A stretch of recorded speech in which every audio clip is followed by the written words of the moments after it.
중국 입장에서는 이번에 이란 사태를 통해서 사실은 여러 가지 이제 경제적인 피해를 봤는데 이란 아마 원유 수입의 한 80% 이상을 중국이 가져가는 거 아니냐. 석유 수급은 다시 재개가 된다 하더라도 그 가격을 과거에 비해서는 조금 더 비싼 가격으로 가는 거죠. 북극 항로 뭐 이런 거랑 연결돼서도 러시아에서는 우리나라한테 계속 러브콜을 보내고 있어요. 초대형 쇠빙 LNG선을 제일 믿을 만한 나라가 한국이거든요. 잠정적으로나마 한국에다가 원유를 제공하고 있는 것은 예. 그런 손짓의 일종이라고 봐야 될까요? 그렇게 볼 수 있죠.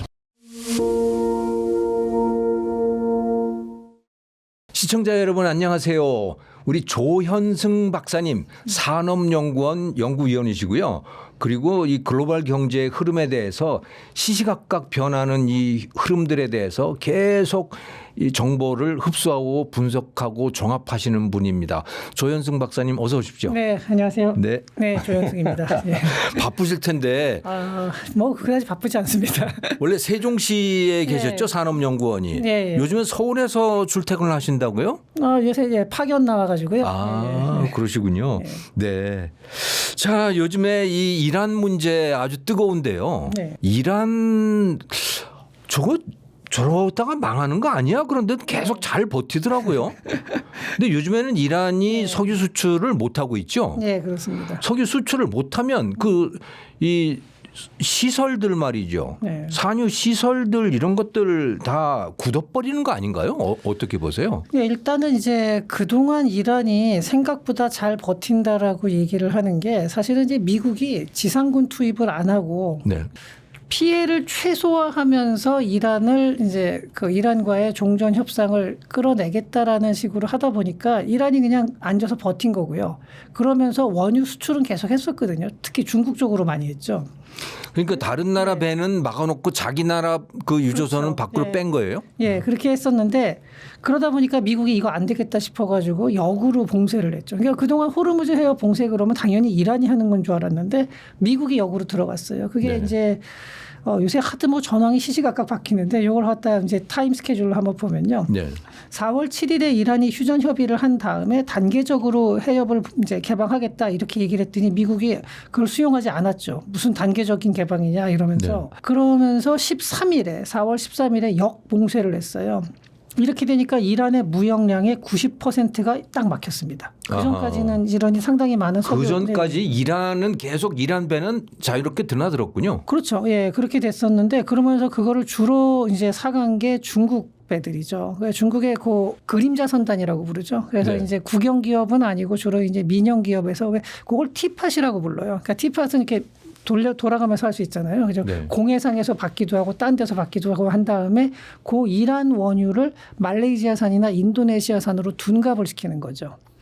이런 식으로 해가지고 이제 일반적인 시세보다 한 10에서 20% 정도 싼 가격으로 중국에서 사올 수가 있었는데 그 길을 완전히 막아버린 거예요. 그래서 네. 지금 현재 이란의 수출은 오만을 통해서 나가는 아주 소량의 수출 외에는 지금 막혀 있는 상태인데. 아, 이란이 오만을 통해서 수출을 해요? 네, 근데 굉장히 소량이에요. 그래서 네. 큰 의미가 없는 수준이고 그렇군요. 지금 이란은 완전히 한 90% 정도가 지금 막혀버린 거예요. 그 전에. 네. 그런데 이게 이번 사태 이전에도 이란의 뭐 식료품 난부터 시작해서 인플레이션 그리고 이란 내부 경제가 어렵다는 얘기가 있었는데 전쟁이 터지고 나서 더 어려워졌거든요. 네. 하지만 이란의 그 혁명 수비대를 중심으로 한 강경파에서는 그런 일반 서민들의 어려움에 대해서는 굉장히 둔감해요. 왜냐하면은 이게 완전히 이제 핵이 없어지고 네. 그다음에 이제 경제 제재가 풀린다 하더라도 핵을 포기하고 신정 체제에 위협이 가는 순간에 자기네들의 어떤 생존의 문제가 네. 그러니까 이란 내부의 어떤 시민들의 삶이나 이런 거에 대해서는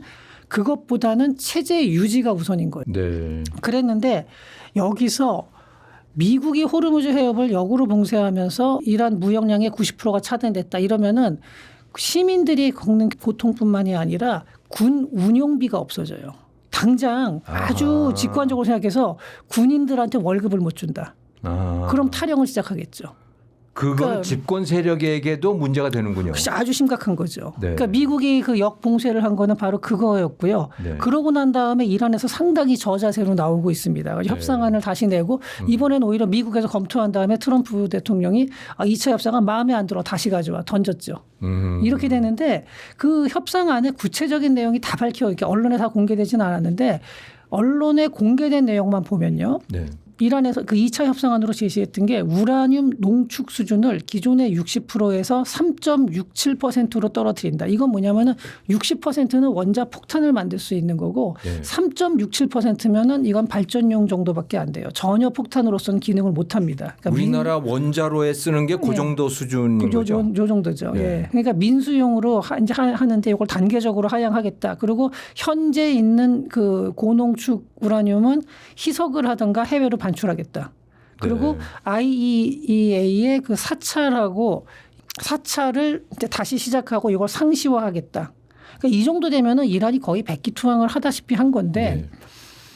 이거를 미국에서 거부를 했는데 이유가 뭐냐면은 미국에선 더 강한 걸 요구를 해요. 장거리 미사일까지 완전히 분쇄해라. 어허. 발사 시설도 완전히 없애고 장거리 미사일 발사 능력을 완전히 없애라. 그다음에 후티나 뭐 하마스 그전에 헤즈볼라 이런 식으로 이란과 연계된 테러 조직에 대한 지원을 완전 차단해라.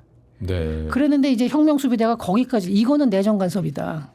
이러면서 네. 이제 거기서 약간 트러블이 있었고 그런 상태지만 지금 현재 이란에서 이렇게까지 나왔다라는 거는 지금 굉장히 혁명수비대 자체도 이거 군대 유지가 될 수 있을까라는 이런 이제 불안감이 온 거고 양보를 굉장히 많이 한 거네요. 많이 한 거죠. 네. 예. 그런데 지금 미국에서는 그 이상의 양보를 요구하는 거고요. 네. 그러니까 이렇게 되니까 지금 현재 이란이 버티고 있는 것 같지만 강경파의 입지는 약화되고 있고 그러면 그 전부터 협상을 하려고 했던 현재 페제스키안 대통령이나 뭐 이런 쪽에 이제 그 온건파 쪽으로 협상에 말하자면 추가 그쪽으로 가게 되겠죠. 이렇게 되면은 아마 종전이 그렇게 머지않은 시간에 오지 않을까. 물론 종전이 된다 하더라도 이게 전쟁 이전으로 완전히 돌아갈 수는 없어요. 왜냐하면은 그럼 혁명 수비대 중에 일부는 상당 부분 반발을 할 거예요. 반발을 하면서 지역에 남아있는 네. 어떤 게릴라 형태로 갈 가능성이 있고. 그러니까 이란이 완전하게 하나의 통치, 그러니까 행정력을 갖다가 전국을 다 다스릴 수 있을 정도의 확실한 행정력을 지금 장악하기는 어려운 상태거든요. 네. 누가 되든지. 그렇게 되면은 잔존 테러 세력으로 남으면서 간헐적인 테러를 범할 수가 있고 그렇게 되면은 이 수에즈 운하를 지나가고 이제 그 호르무즈 해협 쪽을 지나가는 배들에 대한 보험료도 많이 올라갈 거고 또 때에 따라서는 간헐적인 물류 지연이 나타날 수도 있습니다.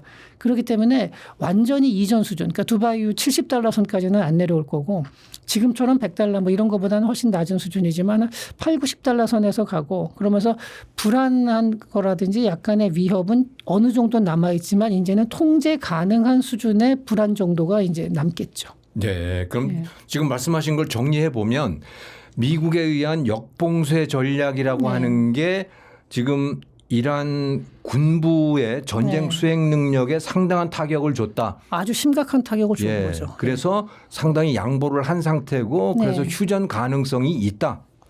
하지만 네, 굉장히 높죠. 하지만 휴전을 한다고 하더라도 여전히 군부 세력 중에 상당 부분은 네. 게릴라 상태로 남을 거고 네. 그들이 호르무즈 해협을 교란시킬 가능성이 있다. 그렇죠. 근데 그래서 석유의 흐름이 예전처럼 자유롭지는 못할 것이다. 네, 근데 거의 그쪽으로 가지만 그 전보다는 비용이 아무래도 조금 더 추가되는 정도 이렇게 네. 보고 있습니다. 근데 혁명 수비대라는 것 자체가 뭐 네. 많이들 아시겠지만 이제 그 호메니옹 그 옛날에 그 회교 혁명을 일으켰을 때 네.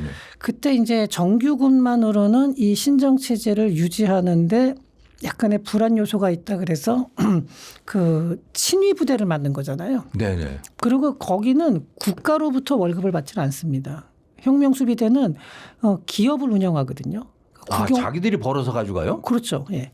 오. 그게 이제 주로 보면요. 건설, 뭐 금융, 통신, 석유. 그러니까 국가의 주요 기업들을 혁명 수비대가 가지고 있어요. 그래서 혁명수비대가 그 돈을 벌어서 자기네들끼리 월급 주고 자기네들끼리 무기를 사는 거거든요. 국가 재산이 자기들 거네요, 말하자면. 그렇죠. 예. 그게 이란 경제에서 뭐 몇 퍼센트인지는 모르게 시기에 따라 다르겠지만 네. 한 60~70% 이상 될 거라는 우와, 얘기가 있습니다. 엄청나군요. 네. 그 뭐 시기에 따라 뭐 다르긴 한데 그렇게 네. 된다고 하면데 그런 얘기는 뭐냐면은 지금 이 종전이 와서 중앙 정부에서 현재 대통령을 중심으로 뭐 국회 이렇게 중심으로 해서 미국하고 종전 협의를 하고 경제 제재를 풀고 했을 때 여전히 어느 쪽에서 지하에 돈줄을 조금씩은 가지고 있을 수 있고 예. 또 혁명수비대 내부에서도 의견이 또 달라요. 다. 네. 혁명수비대도 하나가 아니라 그 안에 여러 군데가 있거든요. 아. 뭐 육해공군에다가 또 네. 외부에 있는 쿠스트군이 있고 또 내부 사찰하는 또 군대가 있고 뭐 이렇게 하다 보니까 복잡하네. 예, 5개의 큰 군대가 있는데 그 중에서 또 분파들 간에는 어느 정도 돈줄을 가지면서 뭐 지금 현재 이라크처럼 뭔가 통제가 안 되는 그런 사회가 될 가능성이 굉장히 높습니다. 예, 그렇군요. 근데 이 이란이 이제 석유 수출을 하는 제일 큰 고객이 중국이라고 해요. 네. 그러니까 지금 중국에 대한 수출도 지금 막혀 있는 거죠. 중국에 대한 수출도 원칙적으로는 막혀 있지만 제가 아까 말씀드린 대로 그림자 선단이 네. 활동을 하면서 굉장히 많은 그 이란에서 원유를 굉장히 싸게 많이 사가고 있죠. 네. 그러니까 이란 아마 이게 원유 수입의 한 80% 이상을 중국이 가져가는 거 아니냐 뭐 이런 보도도 있었습니다. 그럼 그러니까 이란 석유가 만약에 차단이 되거나 굉장히 많이 줄어든다면 네. 그러면 중국은 어떻게 대응을 하게 될까요? 중국도 물론 이제 다른 데서 사올 수가 있고요. 그리고 요게 이제 단기적인 거는 뭐 동아시아 국가들 다 비슷한데 요게 이제 전쟁이 완전히 끝나서 이란이 원유 수출을 재개를 한다. 그리고 종전을 하게 되면은 당연히 이란의 경제 제재는 풀릴 겁니다. 네. 네, 저 이란에서 포기하는 것만큼 미국도 뭔가를 줘야 되거든요. 네, 네. 그럼 제가 보기에는 준다 그러면은 경제 제재를 이제 해제하고 그 다음에 복구 사업을 하는 데 있어서 네. 그러니까 미국이 그래도 자기는 승전국이라고 하니까 복구 지원이라는 표현보다는 복구 사업에 들어가는 데 있어서 미국이 뭐 좀 유리한 조건으로 실제로는 지원을 하면서도 지원이라는 말을 겉으로 꺼내지는 않고 전 세계 뭐 유럽이나 우리나라도 아마 일부 들어갈 수 있을 텐데 국제기구를 통해서 이란의 민간인들을 뭐 돕는 사업 형태로 해서 들어가면서 그 부분을 상당 부분 돈을 지원하는 뭐 이런 식의 타협이 될 가능성이 많거든요. 네. 이렇게 되고 나면은 이란이 더 이상 디스카운트된 가격으로 중국에 석유를 줄 이유가 없어져요. 아하. 그러면은 그렇구나. 네, 중국이 이제 석유 수급을 다시 재개가 된다 하더라도 그 가격을 과거에 비해서는 조금 더 비싼 가격으로 가는 거죠. 그래서 중국 입장에서는 이번에 이란 사태를 통해서 사실은 여러 가지 이제 경제적인 피해를 봤는데 뭐 전 세계가 다 같이 받았습니다. 우리나라도 뭐 원유값 올라가는 건 당연한 건데 중국은 그 원유값 올라가는 폭이 과거보다 더 큰 거죠. 그렇군요. 네. 그러니까 중국은 이란이 경제 제재를 당함으로 인해서 반사 이익을 상당히 봤다는 얘기네요, 지금까지. 그렇죠. 그렇군요. 그럼 그 이익이 없어지고 나면 네. 오히려 지금 세계 최대 산유국이 미국인데 네. 미국 석유 사오는 거 아니에요, 중국이? 그럴 가능성 없습니까? 물론 이제 부분적으로는 그러고 중국도 다변화를 시킬 텐데 네. 이게 석유라는 게 다 유질이 달라요. 그래가지고 미국에는 경질류가 많아요. 네. 그리고 이제 중동에서 나오는 거는 약간 중질류 계열인데 이게 그러니까 가벼운 석유, 무거운 석유 이렇게 다른 겁니까? 네, 그러니까 경질류가 조금 더 이렇게 정말식 휘발유처럼 콸콸콸 물처럼 나오고요. 중질류는 점도가 좀 높아요. 약간 끈적끈적한가 보군요. 그리고 황성분이 많아요. 아. 근데 물론 중질류 중에서도 황성분이 적은 데도 있고 경질류 중에서도 황성분이 높은 것도 있지만 일반적으로는 경질류에는 황이 적고 중질류에는 황이 많고 그리고 중동 쪽에서 나오는 거는 약간 점액도도 높으면서 황도 좀 많은 편이에요. 그런데 우리나라도 그렇고 중국도 그렇고 중동산 석유에 상당히 특화된 정유시설하고 석유화학시설들이 있거든요. 네네. 거기서 나오는 부산물들이 또 달라요. 그래서 중질류에서는 뭐 아스팔트 같은 것도 훨씬 많이 나오고 이러기 때문에 그리고 우리나라도 그렇고 중국도 그렇지만 이 중진류 시설에다가 경진류를 가지고 정유를 못하냐 할 수 있어요. 있는데 그만큼 효율성이 떨어지는 거죠. 그렇군요. 거기에 특화된 게 아니라 탈황 시설이라든지 막 이런 것들이 상당 부분은 그냥 쉬어야 되는 거예요. 네. 그런 면에서 봤을 때는 효율성이 좀 떨어지고 물론 이제 중장기적으로는 뭐 플랜트를 새로 짓는다든지 확장을 한다든지 할 때는 조금 더 경진류에 맞춰서 가겠죠. 네. 근데 미국도 그래요. 미국도 중진류가 그 미국 내에서 나는 거는 경진류가 많은데 특히 이제 셰일 혁명 네. 이후에 그런 것들이 굉장히 많아졌는데 미국 내의 정유 시설 같은 경우는 또 중진류에 많이 맞춰져 있어요. 그게 왜 그랬냐면은 과거에 베네수엘라나 이런 데서 사오는 게 굉장히 쌌고 그렇군요. 예, 미국 내에 자체적인 석유 뭐 캘리포니아에서 이로 나오는 경진류 같은 경우는 그게 미국 그 멕시코만 쪽으로 들어오려면은 파나마 운하 지나고 막 이러니까 오히려 베네수엘라에서 싸우는 게 더 싸요. 그래가지고 그쪽 거를 많이 베네수엘라는 아예 중진류 중에서도 초중진류가 많거든요. 거의 막 샌드 오일 수준 막 이렇게 가는 것들이 많아가지고 거기에 맞춰져 있는 게 많아서 이곳에 보면은 미국에서도 막 휘발유 값이 굉장히 뛰었잖아요. 네. 근데 미국은 지금 역대 최대치의 그 원유와 가스를 수출을 하고 있어요. 이게 미국 에너지정보청에서 나온 거 보니까 하루에 평균 1290만 배럴로 지금 사상 최고치의 수출을 하는데 미국 내에서는 휘발유가 품귀 현상이 나면서 가격이 막 뛰어요. 그 이유는 뭐냐면은 미국 내에서는 이 경진류 정유 설비가 충분치가 않은 거예요. 자기가 생산하는 원유를 자기 정유 공장에서 못 쓰는군요. 네, 그러니까 사실 못 쓴다고 할 수는 없는데 그러는 비용 효율이 안 맞으니까 미국은 이제 정부에서 운영하는 게 아니잖아요. 다 네네. 민간 회사들이잖아요. 돈 더 많이 받고 외국으로 팔면 되지. 그걸 왜 국내로 돌려요? 그렇군요. 네, 그러니까 이게 석유라고 해서 다 똑같은 석유가 아니라 유질이 다 다르기 때문에 약간 이런 복잡한 것들이 있습니다. 근데 어쨌든 그럼에도 불구하고 아까 원래 질문으로 돌아가서 중국도 그렇고 아마 우리나라도 그럴 것 같은데 중장기적으로는 중진류와 경진류의 밸런스를 어느 정도까지는 맞추려고 할 겁니다. 지금. 우리도 미국으로부터의 원유 수입이 좀 많이 늘었죠. 많이 예전보다. 늘었는데 네. 예, 그러니까 그게 바로 그거예요. 우리가 정유 정제 시설이 그런데 그렇게 이제 아무래도 중진류 쪽에 좀 맞춰져 있다는 것 때문에 효율이 이제 높지는 않겠군요. 그렇죠. 네. 근데 아마 앞으로는 이것도 계속 이제 바꿔 나갈 겁니다. 우리가. 네. 예. 러시아산 원유는 어떻습니까? 러시아산도 그 원유의 질은 좋은데 거기는 이제 가장 큰 문제가 정치적 리스크죠.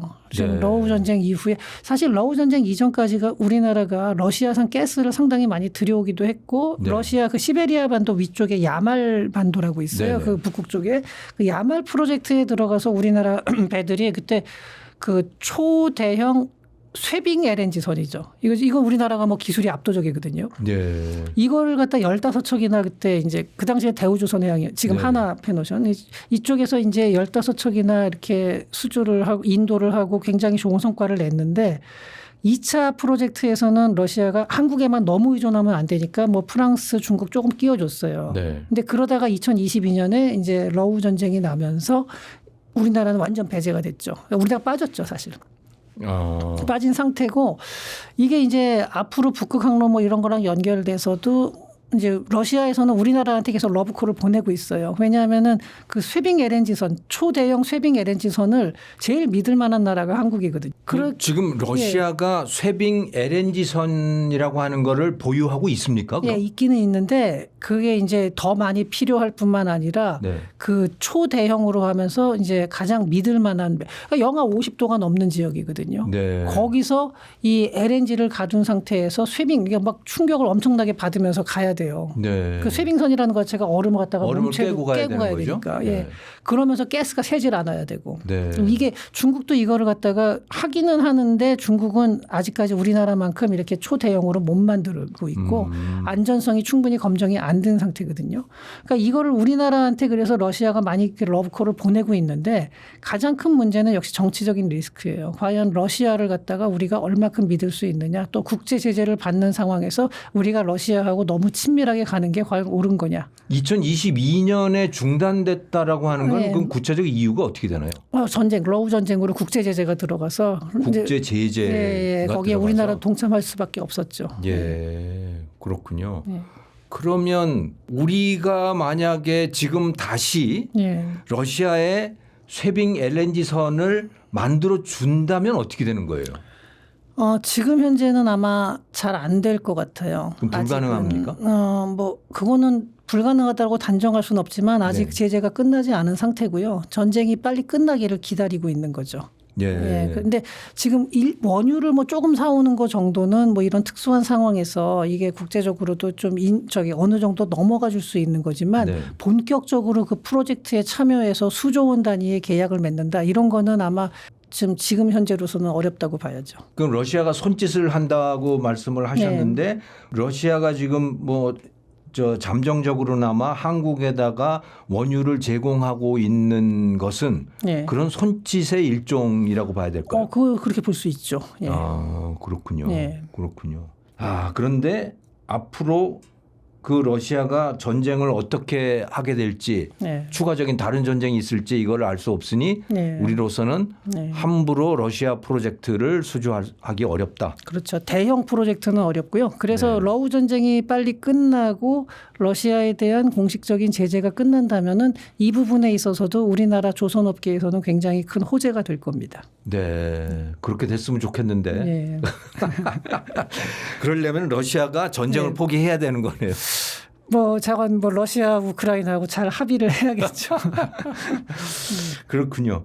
그런데 이 중동 국가들 아랍에미레이트나 뭐 사우디나 이런 데들이 한국을 자국산 원유의 비축 기지로 쓰고 싶다. 네. 뭐 그거를 우리하고 지금 협상을 하고 있는 모양인데 여기에 대해서 좀 구체적으로 어떤 내용인지 좀 설명 좀 해 주십시오. 이게 중동 국가가 전체가 다 그런 건 아닌데 네. 지금은 UAE가 가장 적극적이죠 우리나라한테. UAE만. 근데 UAE가 벌써 오래됐어요. 10년 이상 됐는데 우리나라하고 굉장히 친합니다. 네. 원전부터 시작해서 뭐 방위 산업도 그렇고 그동안 우리가 하긴 많이 한국이 가서 UAE에 원전 2기를 만들어줬던가요? 그렇죠. 예. 예. 거기다 무기도 다 우리나라 걸로 지금 깔아주고 있고. 맞아요. 천국 미사일. 예. 네.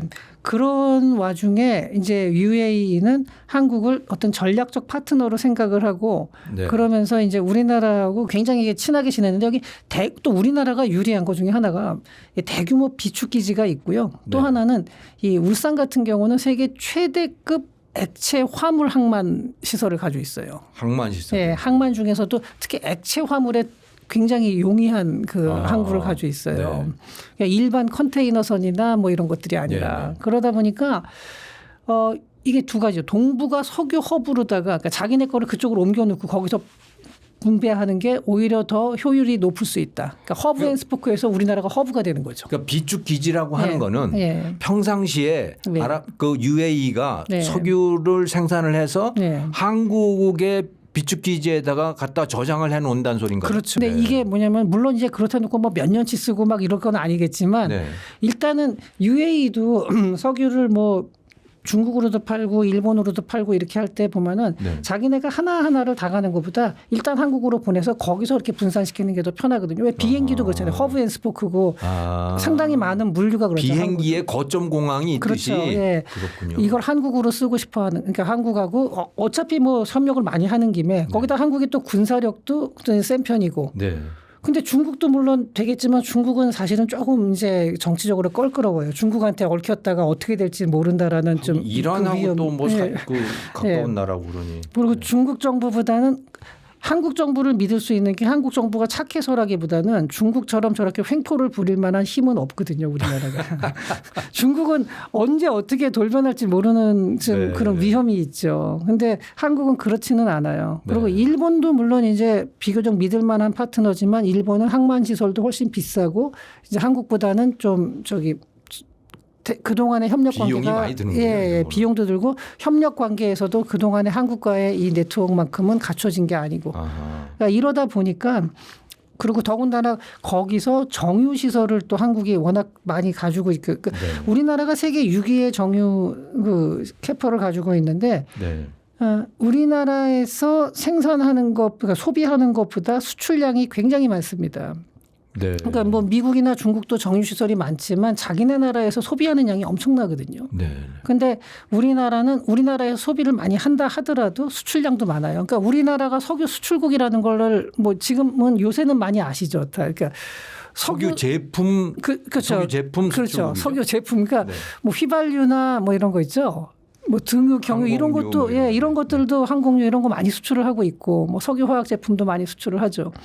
그러다 보니까 한국을 파트너로 사용하기가 굉장히 좋은 거고 UAE하고 이렇게 이제 밀월 관계가 되다 보면은 다른 나라들도 그걸 보고서 어느 정도는 좀 따라할 만한 모델이 될 수가 있다는 거죠. 아하. 그래서 장기적으로는 중동산 석유를 하고 우리나라의 이 항만 및 정유 시설하고의 좋은 시너지가 이어질 수 있을 거로 이제 기대가 되는 거예요. 그러면 다음에 혹시라도 또 호르무즈 해협이라든가 중동이라든가 이런 데 전쟁이 났을 때 우리한테 한국한테 완충적인 역할 뭐 그런 효과도 있는 건가요? 뭐 거기까지 기대하는지는 정확히는 모르겠는데 아마 기대할 수도 있을 거고요. 그다음에 요번에도 이제 나왔지만 호르무즈 해협이 막히니까 또 육로를 통해서 뭐 네. 이렇게 다른 나라를 통해서 또 오기도 하고 그러잖아요. 네.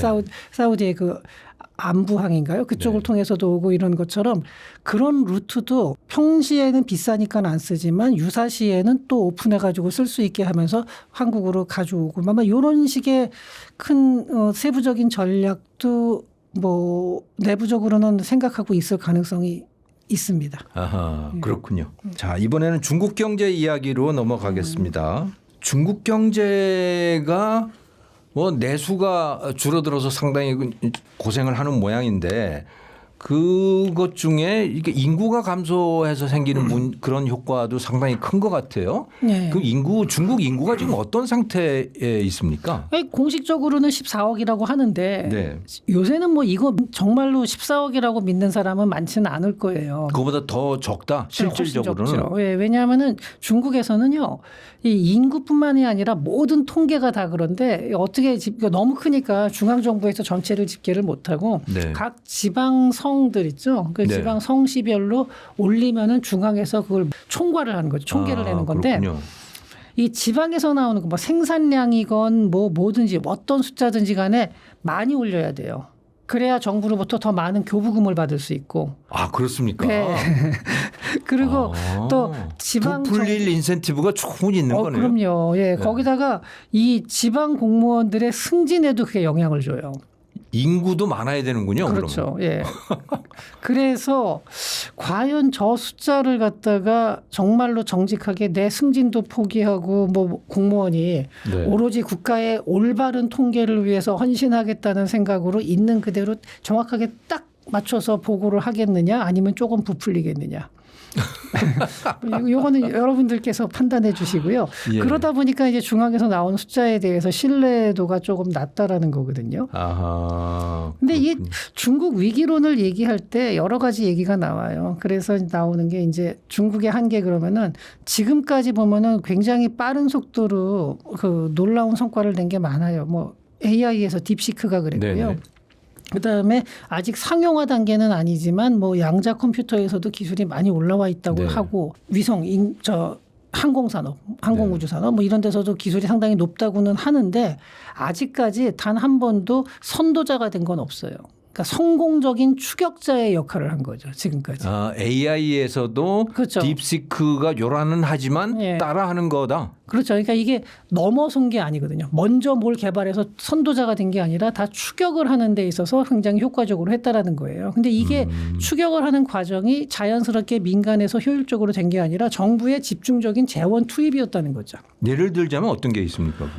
예를 들자면은 AI 말씀하셨는데. 네, 뭐 반도체 같은 경우도 있고요. 반도체는 근데 추격조차도 못했어요. 아. 네, 반도체는 그 여러 가지 이유로 인해서 추격조차도 레거시 부분은 뭐 다 추격을 했지만 선단 제품에서는 추격조차도 못했고 그다음에 전기차. 네. 이런 것들도 보면 정부의 엄청난 보조금을 통해서 지금 여기까지 온 거고. 전기차도 추격입니까? 사실은 테슬라를 성능에서 앞섰다라고 말하기는 어렵죠. 중국 전기차가. 테슬라가 네. 선구자인데. 그렇죠. 네. 네. 그리고 어떤 새로운 기술의 돌파구를 갖다가 만들어서 먼저 치고 나간 게 아직까지 안 보이는 거예요. 로봇 그렇네. 같은 경우도 뭐 유니트리가 굉장히 좋은 모습을 보이고는 있지만 그런 식의 휴머노이드도 중국에서 먼저 나온 게 아니고 그다음에 유니트리에서 나오는 로봇들의 동작은 화려할 수 있어도 실제로 거기에 들어가는 센싱 능력이라든지 그러니까 보스턴 다이내믹스 같은 경우는 라인에서 물건 구분해 가지고 이렇게 딱 집어 가지고 옮기고 이런 걸 하는데 중국에선 그게 없어요. 손이 없어요. 보스턴 다이내믹스는 지금 현대자동차 그룹에 그렇죠. 속한 거죠. 예. 그거는 현장에서 작업을 하는군요. 그렇죠. 그걸 많이 데모를 보여주는데 중국에서 나온 로봇들을 보면 나와서 막 춤도 추고 막 춤추고 뭐 무술 하고 그러던데요. 예. 그런데 자기네들이 실제로 현장에서 쓸만한 모습을 보여준 적이 없는데 제가 그 이유를 로봇 그 전문가한테 이제 들었는데 일단은 그 센싱을 하고 특히 손을 만드는 게 이게 굉장히 힘들대요. 작업할 때 필요한 그렇죠. 요소요. 예. 그리고 이걸로다가 수건을 갠다든지 특히 정형화가 안 된 물건 심지어는 지금 미국에서 피겨 AI 같은 경우 로봇이 수건을 개요. 네. 물론 개고 나면 약간 어설프긴 한데 정형화가 안 된 모양이 흐트러진 거를 잡아서 이렇게 개는 거를 동영상으로 보여주고 있거든요. 네. 근데 중국은 이제 그거는 그런 동작까지는 안 나오고 있는데 그게 이유가 뭐냐면요. 결국은 반도체 때문이래요. 네. 거기에 들어가는 반도체가 굉장히 그 아주 하이 퀄리티 반도체가 여러 개가 들어가야 되는데 중국이 그거를 현재 그렇게 충분히 공급하지 못한다는 거죠. 아하, 엔비디아 GPU 같은 예, 거를 예, 써야 되는데 그렇죠. 그걸 못 쓰는군요. 예, 자기들이 만든 거 가지고는 안 되는군요. 지금 그렇게 정밀한 그 센싱 능력 같은 게 없다는 거죠.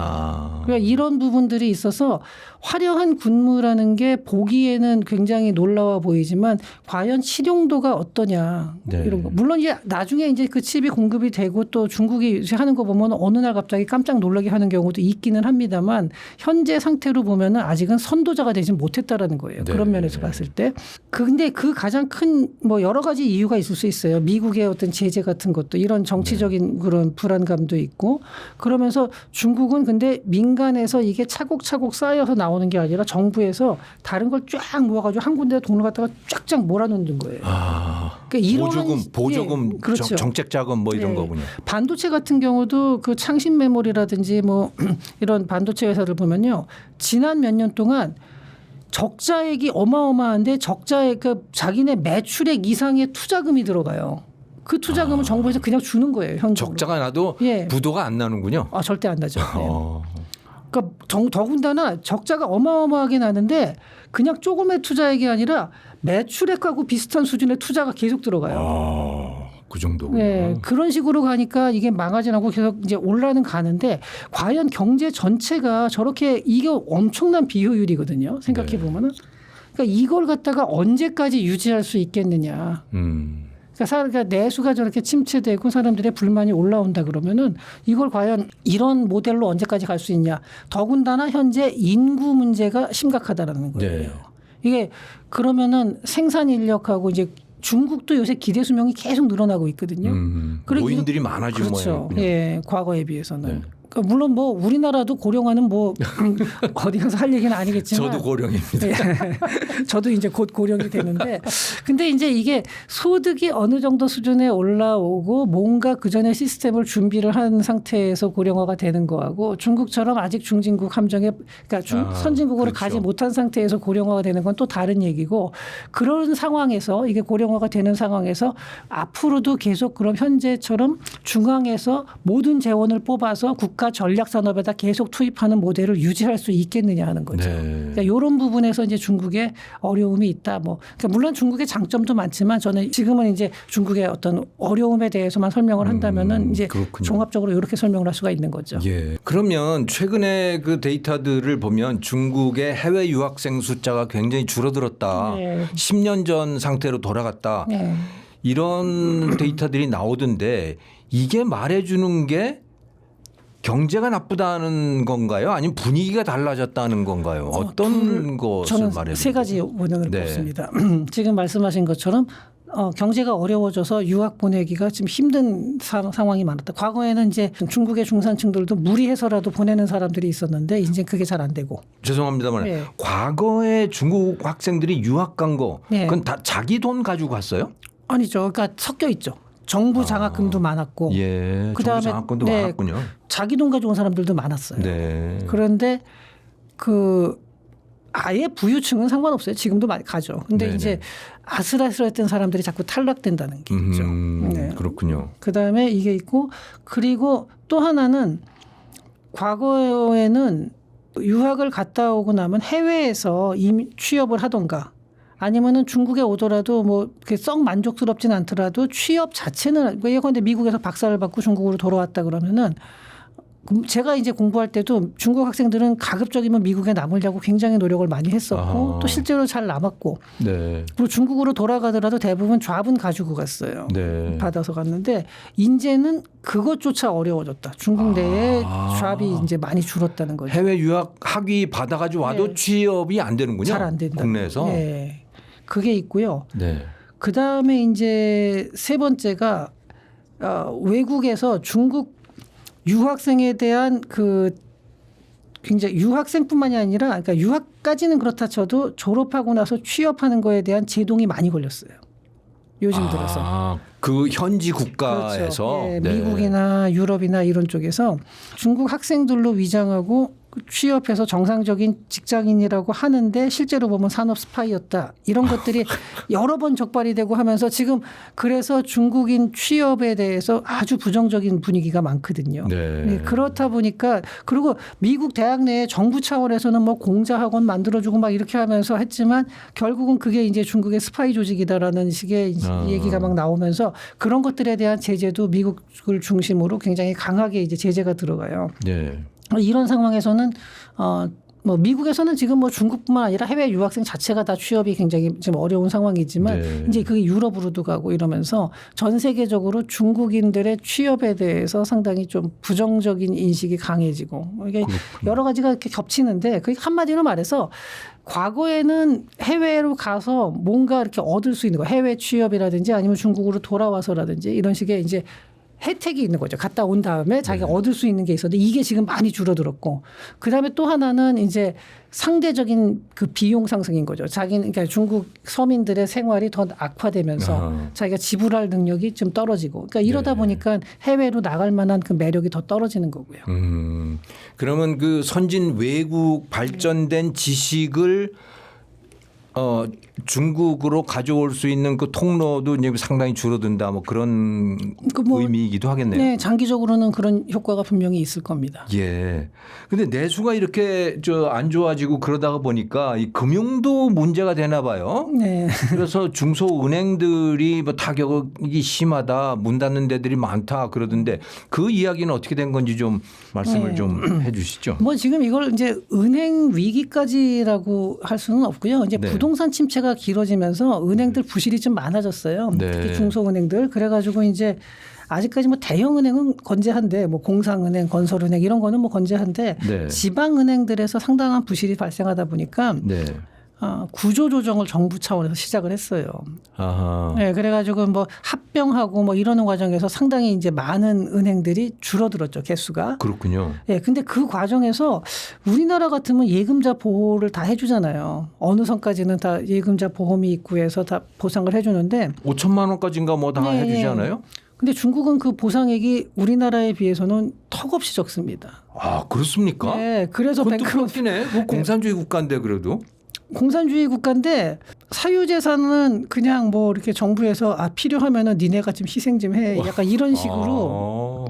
중국 지금 현재 그 경제 시스템 자체가 그렇거든요. 예. 개인의 희생, 국가 전체의 큰 뭐 위상 제고나 국가 전체의 발전을 위해서 개인의 희생은 어느 정도 필요하다라는 게 지금 중국 정부의 입장이거든요. 그렇군요. 그러다 보니까 그 굉장히 불만이 많고 저게 다른 나라 같으면은 사회 폭동으로 갈 수도 있는 정도예요. 그러니까 은행에 돈을 띄는 사람들이 많다는 그렇죠. 말씀이시죠? 예, 그래가지고 막 은행 앞에 가서 줄치고 앉아가지고 그 돈이 어떤 돈인데 그걸 왜 안 돌려주냐. 그러니까 정부에서는 니네 요만큼이라도 받고 갈래, 그냥 갈래 이런 식이에요. 야, 진짜 저도 폭동이 날 일인데. 네, 그 비율을 정확히 제가 모르겠어요. 은행마다 다 달라가지고. 근데 정말 작은 돈만 보상을 해주면서 쫓아냈고 그런 식으로 부실을 갖다 한꺼번에 털어냈죠. 그러니까 중국은 이게 부실이 와도 이게 사회적으로 막 금융위기로 안 가는 게 그냥 안 주면 돼요. 안 주면 되는 거예요. 네, 그러니까 과거 2008년도에 미국의 금융위기 같은 거는 중국에서는 안 벌어집니다. 그러니까 그냥, 은행이 파산을 하거나 그런 건 없군요. 그냥 정부가 네. 어디로 흡수해버리고. 그렇죠. 흡수하고 그다음에 그 부채는 안 주면 돼요. 저런. 물론 주긴 주는데 되게 조금 줘요. 그러니까 이런 식으로 하니까 이 금융위기는 안 벌어지고 참 안정된 것처럼 보이고 근데 이게 진짜 신기한 거예요. 이렇게 억압적인 통치를 했는데도 중국인들은 이제 거기에 대해서 큰 소요를 못 일으키고 있는 거고. 네, 무서워서 그런 거 아닌가요? 물론 그렇죠. 네. 거기 보니까 그 군인들이 이렇게 총 들고 서 있는데 뭐 거기서 뭐 뭘 하기는 어렵겠죠. 그렇겠네요. 그렇게 되는데 제가 이제 중국인들을 만나서 얘기를 들어보면은 여기 한국에 와 있는 중국인들 뭐 물론 일반 서민들도 있지만 그래도 우리나라에서 그러니까 중국에서 상당히 많이 이제 학력도 높고 우리나라에서도 좀 좋은 회사에 다니고 뭐 IT 기업 뭐 이런 다니는 사람들도 만나서 얘기를 해보면은 제일 많이 하는 얘기가 그거예요. 중국은 중앙 정부가 뭐 인권을 유린하고 뭔가 정치적인 뭐 부패가 터지고 뭐 이런 것들이 있어도 전반적인 내 삶이 개선이 된다 그러면은 큰 불만을 제기하지 않는다는 거죠. 그런데 이게 덩샤오핑이 개혁 개방을 한 이후에 사실은 한 2010년 후반대까지만 해도 그게 실제로 그랬어요. 중국이 굉장히 빠르게 성장을 했고 특히 뭐 동부연안은 말할 것도 없고 전체적으로 인프라도 쫙쫙 좋아지고 지금 중국에 못 사는 사람들이 뭐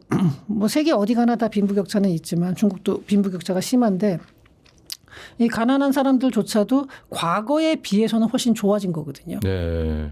그러니까 그냥 거기에 대해서 뭐 정치가 뭘 하든 상관없이 그냥 나는 좋아졌어. 그렇죠. 예. 그 수많은 부패 스캔들 이거 뻔히 알면서도 그냥 다 넘어갔었는데 이제는 그렇게 고속 성장이 멈추는 순간에 이것들이 이제 사회적인 여러 가지 문제로 나타나기 시작하는 거죠. 개인적인 고통이 시작이 되는군요. 그렇죠. 근데 그렇게 되면은 이제 중국도 아직까지는 건재해요. 공산당이. 그리고 아직까지는 뭐 중국 사회 전체가 뒤집어질 그럴 조짐은 안 보이는 거는 맞습니다. 그런데 과연 저게 언제까지 갈지는 저는 참 신기한데 그리고 저러한 시스템 자체를 처음 봐요. 완전한 공산주의도 아니고 시장주의도 아니고 그러다 보면은 이런 상황을 처음 보는 거기 때문에 이게 언제쯤 어느 이유로 인해서 뭔가 와해가 올 거다 이런 식의 예측은 저는 못 하겠습니다만 다만 현재 중국은 불안감이 계속해서 불안정한 요소들이 계속 누적이 되고 있다. 그러니까 성과도 내고 있지만 불안도 같이 계속 굉장히 높아지고 있는 상황이다. 뭐 이렇게 말씀을 드리겠습니다. 그러니까 일반 민중들이 개인적 고통을 느끼기 때문에 지금 그렇게 돼가고 있는 거군요. 네, 근데 중국에서는 그래요. 요새 가지고 젊은이들이 뭐 탕핑족 이런 거 많잖아요. 그거를 중국 정부에서는 그 중국 TV나 아니면 중국 매체에서 뭐라 그러냐면 서구의 음모, 서구의 선동이라는 거예요.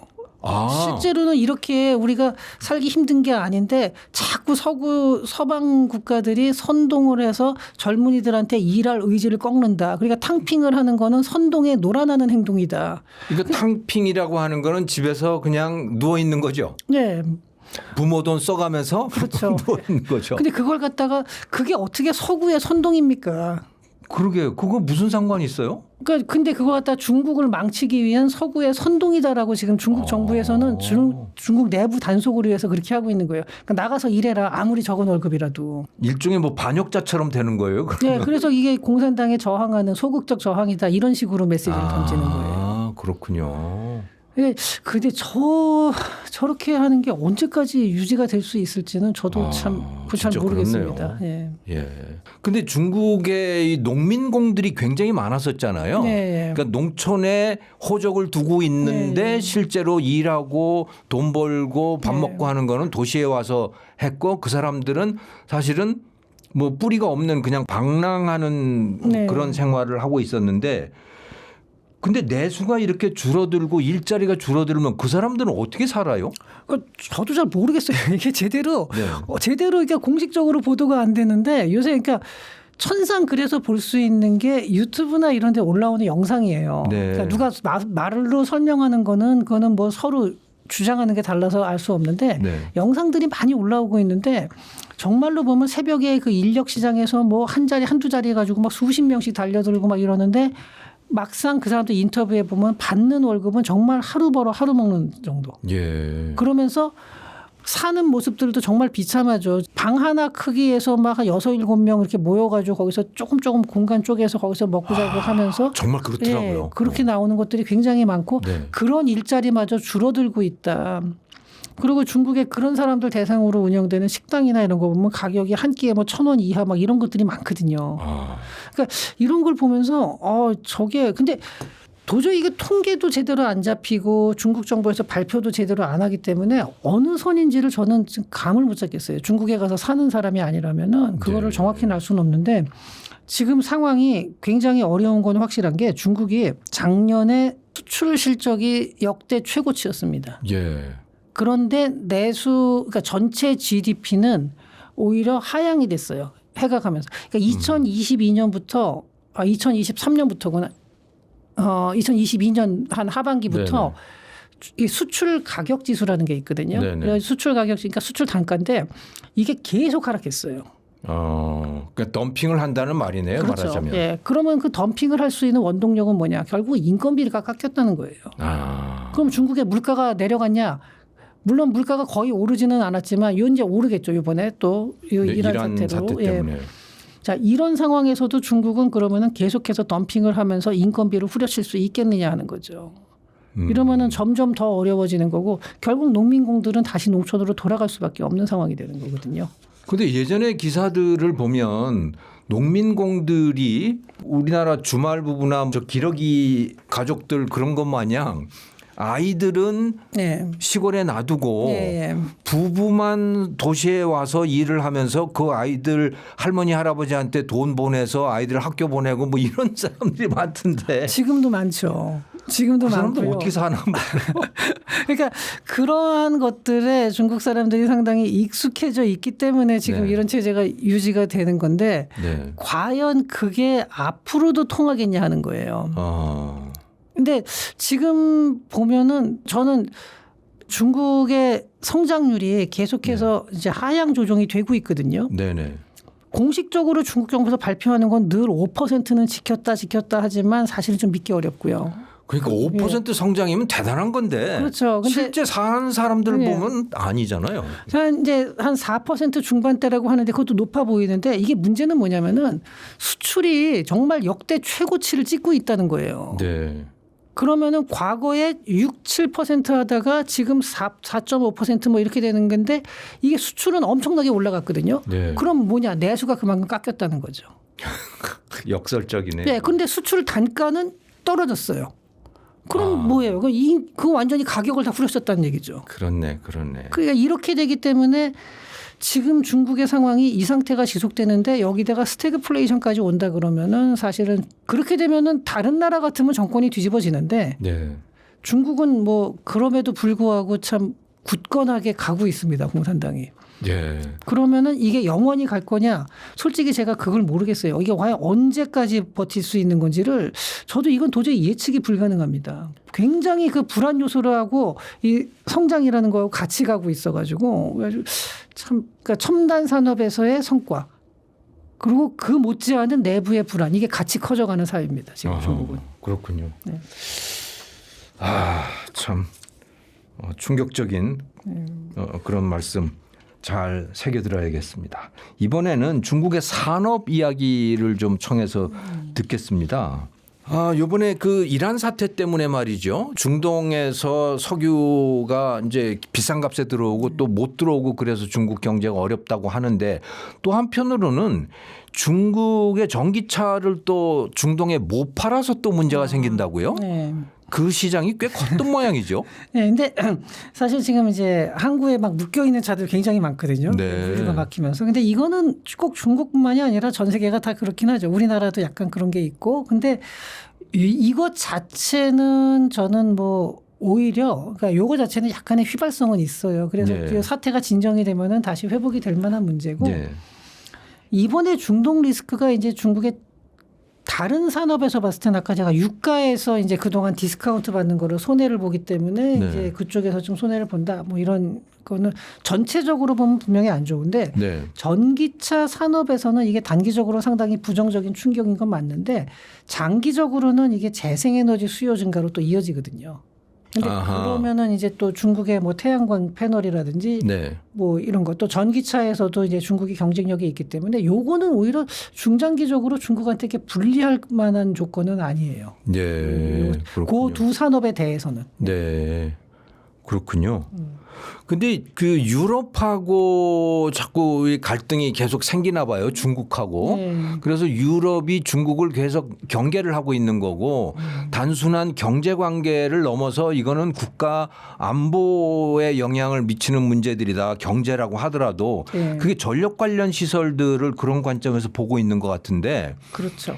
예. 그래서 인버터를 네. 뭐 제한한다 그러는데 이게 구체적으로 어떤 시설인가요? 그러니까 인버터가 뭐냐면은 태양광 패널 같은 거 있으면은 네. 거기서 나오는 전기를 이제 사용 가능하게 바꿔주는 시설이죠. 그럼 여기- 태양 전지를 가지고 발전을 했어요. 예.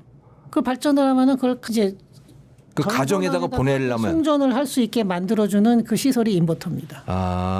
그러면 교류로 바꾼다? 뭐 그런 건가요? 뭐 교류가 됐든 그 직류가 됐든 둘 다 뭐 인버터의 종류에 따라 할 수가 있겠지만 네네. 어쨌든 이제 그 패널만 가지고는 전기가 거기 쌓여도 그냥 사라지는 거잖아요. 예. 이걸 사용 가능하게 이제 이게 전환을 사용 시켜주는- 가능하게 예. 만들어준다. 예, 전환시켜준다는 거죠. 예. 근데 근데 지금 중국산 인버터가 그 세계 시장 점유율이 한 80% 이상으로 보고 있고요. 대부분이란 소리네요. 예, 예.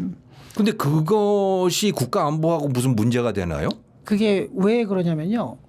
이 인버터라는 게 네. 단순한 그 변환기뿐만이 아니라 이게 원격으로 업데이트하고 통신 기능을 가진 디지털 장비예요. 통신 기능도 있습니까? 그렇죠. 예, 이게 어디로 보내고 뭐 이런 거 있잖아요. 그거 다 네. 받아서 보내야 되는 거고요. 어허. 그리고 이거는 중앙에서 통제를 해야 되는 거거든요.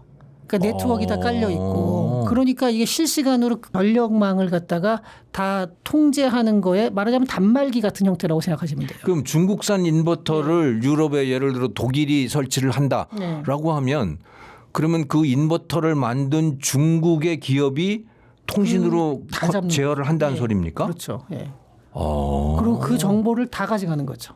저런. 이게 단순한 가격 문제가 아니에요. 국가의 그 전력망 안보를 갖다가 중국에게 맡긴다는 거거든요. 와. 그러니까 이거는 유럽에서도 그전에는 싸니까 그냥 했어요. 유럽산은 비싸거든요. 네.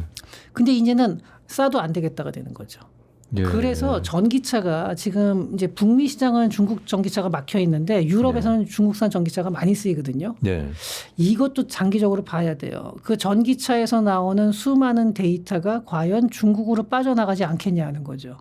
로봇 청소기에서도 나오는 거 뭐 카메라 이런 걸 통해서 화웨이 장비 같은 경우는 이게 중국으로 자꾸 넘어간다는 의혹이 많았고 실제로 영국하고 이스라엘에서는 그런 거를 정확하게 발견을 해가지고 일부 품목 수입 제한을 걸기도 했거든요. 그렇군요. 그럼 전기차라고 해서 안 그러겠냐는 거죠. 그 우리나라 네. 그 지금 아파트에서 돌아다니는 그 로봇 청소기도 그럴 가능성이 있는 거예요?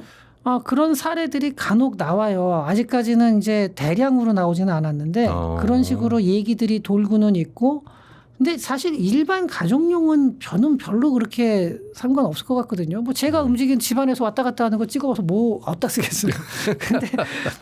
근데 어쨌든 이게 중국산 장비가 데이터 유출로 갈 수 있다라는 위험에 대해서는 전 세계가 다 같이 인식은 하고 있어요. 지금은 중국산 장비가 싸니까 많이 사고 네. 그리고 자동차도 전기차가 뭐 아무래도 테슬라보다는 가격 경쟁력이 또 있으니까 BYD 거를 많이 사기도 하는데 저것도 장기적으로 유럽에서 어떻게 나올지 한번 지켜봐야 될 겁니다. 예. 그러면 그게 지금 당장 금지가 돼 있는 건 아닌 거죠? 지금은 이제 대규모 공공 프로젝트 중심의 규제를 시작을 했습니다. 유럽. 시작을 했군요. 예, 했는데 아직까지 이제 민간 태양광 같은 경우는 다 그대로 쓰고 있어서 예. 지금 당장은 타격이 뭐 아주 그게 심각한 거는 아닌데 유럽에서 이렇게 생각을 하는 거죠. 다들 이제 중장기적으로 가격보다도 이게 특정한 국가에다가 모든 인프라를 맡긴다. 이게 얼마나 위험한지를 이제는 그 과거에도 물론 그런 생각은 있었지만 이제 실감을 하고 있거든요. 전 세계가. 네. 그러니까 이러기 때문에 앞으로는 이 중국산 인버터에 대한 규제가 점차 확대되면 확대됐지 절대 줄어들 리는 없습니다. 관사 이익을 우리 한국이 누릴 가능성도 있습니까? 지금 우리나라가 뭐 그 태양광 인버터 같은 경우는 워낙 시장이 작아요. 우리나라가 네. 비중은 작은데 그렇다 하더라도 기회가 뭐 전혀 안 되지는 않을 거고요. 우리나라가 워낙 기본적으로 제조업 경쟁력이 있는 나라이기 때문에 네. 또 하다 보면은 뭐 많이 갈 수 있고 또 태양광 인버터는 우리나라가 그 생산량이 굉장히 적지만 뭐 전선이라든지 네. 아니면 뭐 원전 이런 쪽에 그러니까 그리드라는 것 자체, 전력망이라는 것 자체를 운영하는 능력은 상당히 뛰어나거든요. 네. 그런 면에서 보면은 부분적으로 기회가 올 가능성도 상당히 있습니다. 네. 그럼 LS 전선이라든가 네, 뭐 뭐, 이쪽들인 거죠? 그런 것도 있고요. 예. 네. 그리고 또 이제 그 원자력 발전 같은 거를 하고 그거 외에도 여러 가지 전력망 관리라는 시스템 네. 이런 면에서도 우리나라가 상당히 이제 뛰어나기 때문에 그 이제 인버터 자체도 자체지만 그걸 운용하는 데 있어서 우리나라가 그렇군요. 또 부분적으로 참여할 가능성이 있죠. 그렇군요. 이번에 반도체 이야기로 넘어가 보면요. 중국이 반도체에 대해서 투자를 엄청나게 했잖아요. 네. 그리고 이 첨단 반도체를 정말 목말라 하고 있는데 왜 그렇게 안 되는 겁니까? 가장 큰 이유는 역시 EUV 도입의 실패예요. 극자외선 노광 장비라 그러죠. 노광 장비, 예. 극자외선 예. 노광 장비요. 그러니까 네덜란드의 ASML이 만드는 그 네. EUV가 있는데 그 EUV 전 단계 모델이 DUV였죠. 근데 네. 이 EUV가 있어야지 선단 공정이 가능해요. HBM 같은 경우는. 네. 그런데 이게 없으면은 DUV로 하면 되는데 어떻게 하냐면은 DUV로 멀티 패터닝이라 그래가지고 여러 번 가공을 해요. 근데 이러다 손이 보면 많이 가는군요. 예, 비용도 올라가고 수율도 떨어져요. 그러니까 실패가 많다. 많죠. 예, 네. 여러 번 해야 되니까 당연히 그 확률적으로 실패가 올라가죠. 예. 그래가지고 SMIC 같은 회사도 이거 선단 공정을 못 만들어요 지금. 그렇군요. 네, 근데 이게 참 중국이 신기한 게 이렇게 실패하는데도 정부 차원에서 얼마나 크게 지원을 하냐면은 자 SMIC가 2023년 매출액이 63.2억 달러고 순손실이 9억 달러였는데 시설 투자를 74.7억 달러를 했습니다. 매출액을 초과하는 와. 투자예요. 2024년에 80.3억 달러가 매출액이었고 순손실이 4.9억 달러. 근데 시설 투자가 73.4억 달러예요. 와. 이게 말이 안 되는 거예요. 끊임없이 계속 확장을 하는군요. 예. 이 정도 되면 우리나라는 법정 관리 들어가야 되는데 여기는 시설 투자를 이렇게 하고 있는 거예요. 네. 그다음에 이제 창신 메모리 여기는 2023년에 매출액이 20.8억 달러였고 순손실이 22.6억 달러. 그러니까 매출액보다 더 많았는데 시설 투자를 무려 62.5억 달러를 했습니다. 네. 그리고 24년에는 매출액이 31.9억 달러고 순손실이 그래도 많이 개선됐네요. 9.8억 달러. 네. 시설 투자를 69.5억 달러. 그러니까 이 매출액의 2배가 넘어요. 네, 네. 이게 우리나라 같으면 파산했어요. 그런데 이런 회사들이 이 돈을 받고서 지금 계속해서 유지를 하면서 첨단 제품을 쫓아가려고 계속 가고 있는데 이게 잘 안 되는 게 역시 EUV가 없다는 거예요. 네. 근데 EUV를 왜 못 만듭니까, 그러면? EUV 자체가 만드는 게 굉장히 어려울 뿐만 아니라 네. 그걸 현재 만드는 게 네덜란드의 ASML인데 네. 여기 하나밖에 기술이 없고 그 ASML이 미국에서 중국 수출하지 말아라 그러니까 딱 멈췄어요. 네. 그러면은 이 회사가 정말 미국의 말을 잘 듣는 것도 있는데 또 하나는 뭐냐면요. 이 EUV에 들어가는 그 레이저 쏘는 기술이나 여러 가지 상당수가 미국 특허예요. 그러니까 미국이 차단하면 예. EUV도 안 되는 거군요. 예, 그 EUV 안에 들어가는 그 많은 기술들을 중국이 아직까지 이게 EUV 기계 하나 이렇게 만드는 게 아니에요. 이게 네. 그 안에 들어가는 엄청난 양의 기술이 있는데 그걸 중국이 아직까지 못 쫓아온 거죠. 그렇군요. 예. 그렇군요. 우리나라는 그걸 쓸 수 있어서 지금 반도체 산업이 잘 나가고 있는 겁니까? EUV를 제일 먼저 도입한 기업이 TSMC입니다. TSMC. 네, 그 네. TSMC가 그래가지고 제일 먼저 선단 공정으로 들어갈 수 있었어요. 그러면 우리나라 삼성전자나 SK 하이닉스는 다 EUV를 쓰고 있는 건가요? 삼성전자에서는 쓰고 있죠. 그렇군요. 예. 그렇군요. 그러니 중국이 당분간 선단 공정으로 뛰어넘을 가능성은 희박하다고 봐야 되는 거군요. EUV가 막혀 있는 한 어렵죠. 그러니까 우리나라는 삼성전자, 뭐 SK 하이닉스 이런 데 보면은 그래도 사오거든요. 가서 네, 네. 그거를. 근데 네. 요새 그거 구하기가 참 힘들다 그러더라고요. 거기서 네. 이렇게 쉽게 한두 대 그냥 금방 만들어내는 양산품이 아니기 때문에 그렇군요. 그게 굉장히 어려운데 지금 중국은 이제 그 부분이 잘 안 되고 근데 돈을 이렇게 퍼붓는 거 보면 이게 또 불안해요. 근데 저는 보면서 이런 말도 안 되는 투자가 나오는 걸 보고 있으면은 야 이거는 언제 그러다가 뒤집을 수 있을까? 물론 이제 이거 말고도 또 도덕적 해이로 인해서 어떻게 사기쳐 먹다가 망한 회사도 있고 막 이렇긴 해요. 네. 중국에서. 근데 그거 말고도 제대로 돈을 막 들여부어도 잘 안 되고는 있는데 네. 아무튼 불안합니다. 이런 말도 안 되는 투자액을 보고 있으면서 야 이거 저러다가 또 무슨 사고 치면 어떡하나 하는 그런 좀 불안감도 있기는 합니다. 뜻밖의 성공. 네. 예. 이번엔 그 히토류 이야기를 한번 해보죠. 네. 중국이 그 히토류 요즘엔 첨단 산업들에 보면 히토류 원소를 쓰는 데들이 굉장히 많은데 그 히토류를 90%를 중국이 독점을 하고 있죠. 네. 근데 이거 깨질 가능성이 있나요? 우리나라도 보면 뭐 저 바다 심해에 가서 히토류 그 매장지를 뭐 발견했다 네. 그런 이야기들도 많이 있던데 깨질 가능성이 있어요? 저는 굉장히 높다고 봅니다. 아 그렇습니까? 네, 그러니까 단기적으로 1, 2년 안에는 아니지만 네. 한 5년 정도 지나고 나면은 이 히토류는 아마 중국 독점은 완전히 깨질 겁니다. 근데 이거는 제가 생각하기에도 그렇지만 중국 과학원이라고 있거든요. 네네. 베이징에 있는데 그러니까 정부에서 운영하는 거죠. 네. 2025년 3월 한 1년 전쯤이죠. 이때 네. 나온 보고서에서 2035년쯤에는 중국의 히토류 점유율이 한 28%가 될 것이다.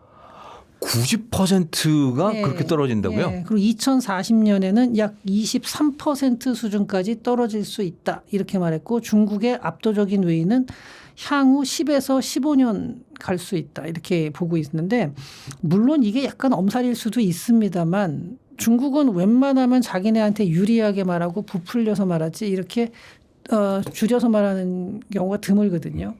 근데 이렇게 말하는 이유는 뭐냐면은 히토류라는 것 자체가 기술적으로 아까 말한 뭐 그 EUV 장비나 이런 것처럼 엄청난 기술 장벽이 있다기보다는 다른 나라도 매장량이 있고 기술은 있지만 다른 문제들, 그러니까 뭐 환경 오염이라든지 비용 문제 네. 이런 것들 때문에 지금은 다단한 거거든요.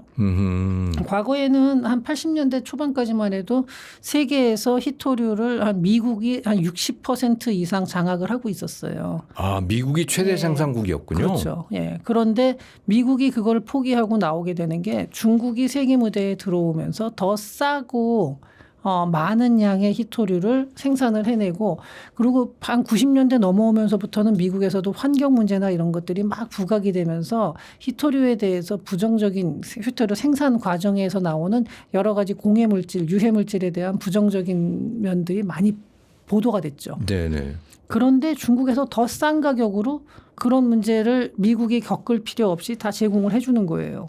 그러니까 이제 중국하고 이제 교류를 하면서 중국 거를 다 사다 쓰게 된 거죠. 예.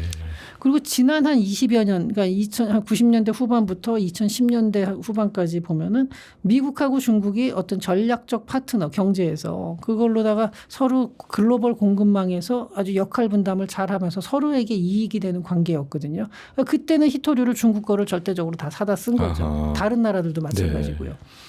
그렇게 했는데 이게 이제 히토류가 자원 무기화가 된다. 이게 이번에 증명이 됐고 이미 트럼프 대통령 1기 시절부터 그게 나왔죠. 그리고 그 전에 뭐 일본하고 센카쿠 열도 분쟁에서도 중국이 히토류를 자원 무기로다가 쓴 적이 있거든요. 네.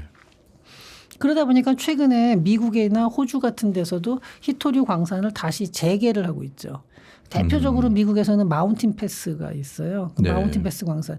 여기에 이제 MP 머티리얼즈에 미국 국방부가 4억 달러를 투자해서 다시 이제 히토류 광산을 개발을 시작을 했고 또 와이오밍의 브룩마인 여기는 원래 석탄 광산이었는데 네. 이 석탄 광산 안에 히토류의 매장 가능성이 굉장히 높은 걸로 나와서 이 와이오밍 주에서도 이걸 이제 개발을 시작을 하고 있어요.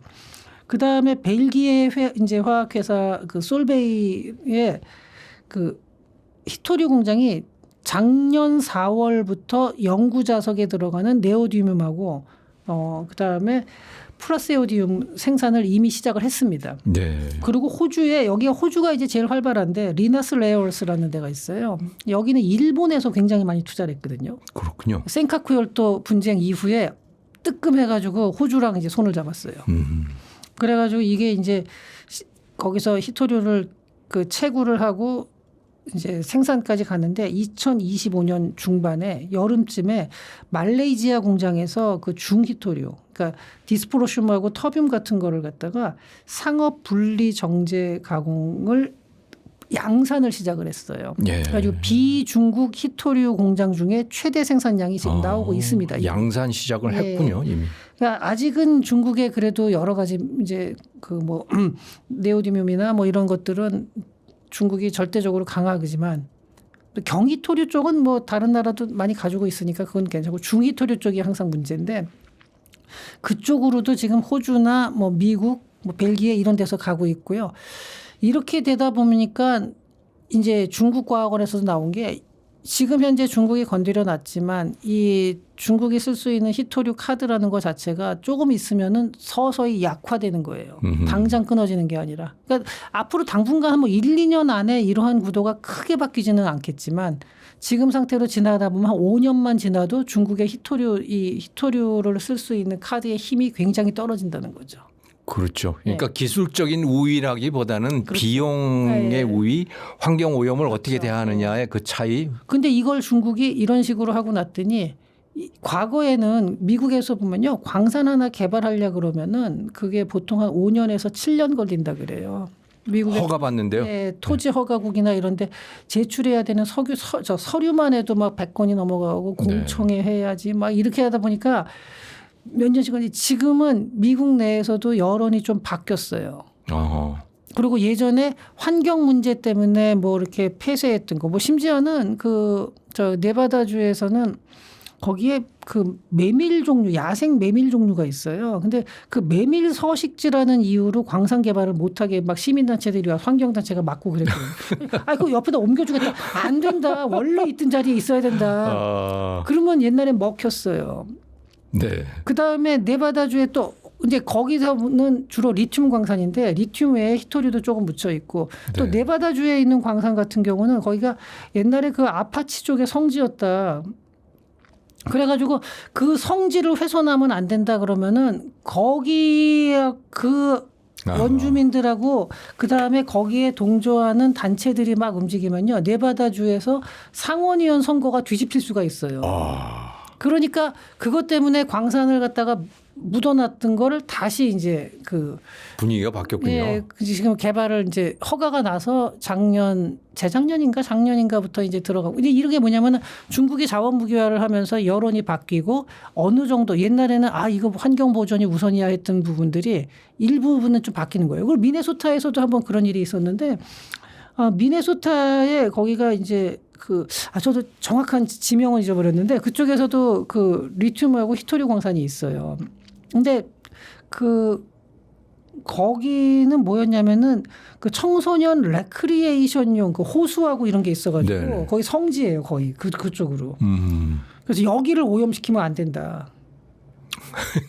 근데 레크리에이션도 물론 중요한데 중국이 저렇게 나오는데 레크리에이션만 할 수는 없는 거거든요. 그렇죠. 그러니까 미국 여론도 조금씩 바뀌고 이러면서 뭐 노스캐롤라이나에도 광산이 하나 있는데 거기서도 또 이런 비슷한 일이 있었고 지금 구리광산 거기는 구리광산인데 구리광산이라고 해서 구리만 나는 게 아니라 여러 가지 같이 나거든요. 그러니까 그런 식으로 여러 광산들이 다 개발이 되고 있고 그중에 히토류 광산도 많이 포함이 돼 있어요. 그래가지고 이런 거를 보면 한 5년 지나면은 이게 아마 요새는 기간이 앞으로 단축될 거니까 그전에는 네. 뭐 시작하는데 5년 그랬는데 지금은 많이 단축될 거니까 한 5년 지나면은 미국에서 히토류의 생산되는 양도 상당히 늘어날 거고 또 호주에서도 많이 이제 나오고 호주에도 광산이 많거든요. 그래가지고 그렇군요. 이렇게 되면은 이제 중국의 히토류 독점은 이제 상당히 균열이 가고요. 또 이거 외에도 이제 히토류를 덜 쓰는 연구 자석 뭐 이런 것들도 지금 개발이 많이 되고 있어요. 네.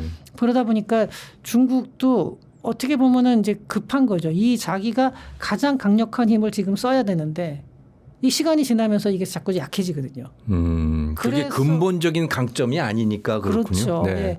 근데 그걸 가지고 공격을 하려고 그랬다가 일본한테는 그 포토레지스트에 한번 또 당했죠. 네.